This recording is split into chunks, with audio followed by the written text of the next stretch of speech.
മൽദാണി 3 മൽദാണി 1 ഇറങ്ങിയത് 2014 മൽദാണി 2 ഇറങ്ങിയത് 2019 ഈ രണ്ട് പാർട്ടും എന്നെ സംബന്ധിച്ച് ഗോപി പുത്തനാണ് ഈ ഒരു സിനിമ രണ്ടും റൈറ്റ് ചെയ്തിരിക്കുന്നത്. രണ്ടാമത്തെ ഭാഗം ഡയറക്റ്റ് ചെയ്തത് ഈ ഒരു ഗോപി പുത്തൻ തന്നെയാണ്. സോ അദ്ദേഹത്തിനാണ് ആ ഒരു മൽദാണിയുടെ വേൾഡ് എങ്ങനെയാണെന്ന് കൃത്യമായിട്ട് അറിയാവുന്നത്.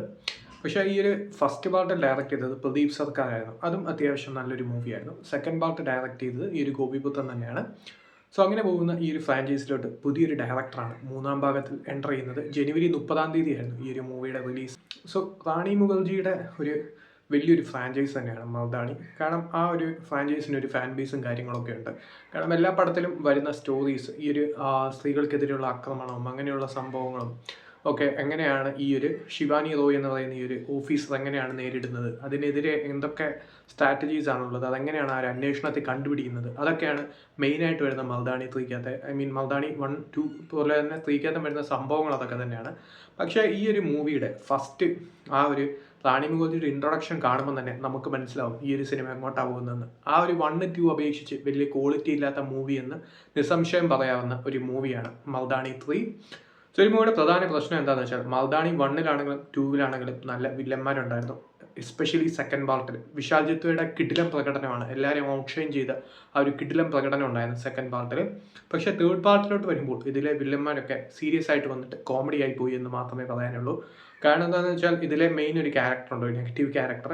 സോ ആ ഒരു ക്യാരക്ടറിൻ്റെ പെർഫോമൻസ് കാണുമ്പോഴത്തേക്ക് അതായത് ഒരു കുട്ടിയെ കൊല്ലുന്ന ഒരു സീനൊക്കെ വരുന്നുണ്ട്. സോ അങ്ങനെയുള്ള സീൻസൊക്കെ വരുമ്പോഴത്തേക്കും അദ്ദേഹത്തിൻ്റെ ആ ഒരു എക്സ്പ്രഷൻസും കാര്യങ്ങളൊക്കെ കാണുമ്പോഴത്തേക്കും ഒരു കോമഡി ആയി പോയോ എന്ന് നമുക്ക് തോന്നും. കാരണം കൊല്ലുന്ന സീനിൽ പോലും ആ എക്സ്പ്രഷൻസ് ഒക്കെ കാണുമ്പോഴത്തേക്കും കോമഡി ആയിട്ടാണ് തോന്നുന്നത്.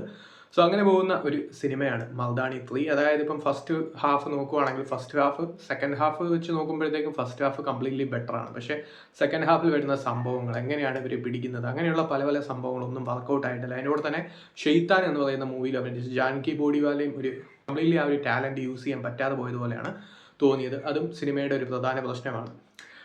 ഇതൊരു മൽദാണിയുടെ ആ ഒരു പാർട്ട്, ആ ഒരു ഡാർക്ക് വേൾഡ് ഒന്നും തന്നെ സിനിമയിൽ കാര്യമായി കാണിക്കുന്നില്ല. സോ ഇവിടെയും ആ ഒരു സ്ത്രീ ശാക്തീകരണം അങ്ങനെയുള്ള പല പല സംഭവങ്ങളൊക്കെ വരുന്നുണ്ട്. പക്ഷേ അതൊന്നും എഫക്റ്റീവായിട്ട് പറയാൻ ഡയറക്ടറിന് സാധിച്ചിട്ടില്ല എന്നുള്ളതാണ് ഈ ഒരു സിനിമയുടെ പ്രധാന പ്രശ്നം.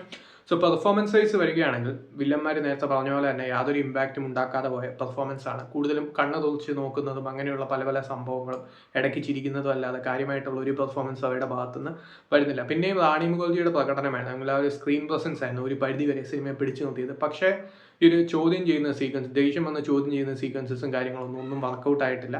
സോ ആ ഒരു സെയിം ആ ഒരു ക്യാരക്ടർ തന്നെയാണ്. അതെല്ലാം നോക്കുകയാണെങ്കിൽ ജാൻകി ബോഡിവാലയാണെങ്കിലും ബാക്കിയുള്ള ആക്ടേഴ്സിനാണെങ്കിലും യാതൊരു ഇമ്പാക്റ്റും കൊണ്ടുവരാൻ സാധിച്ചിട്ടില്ല.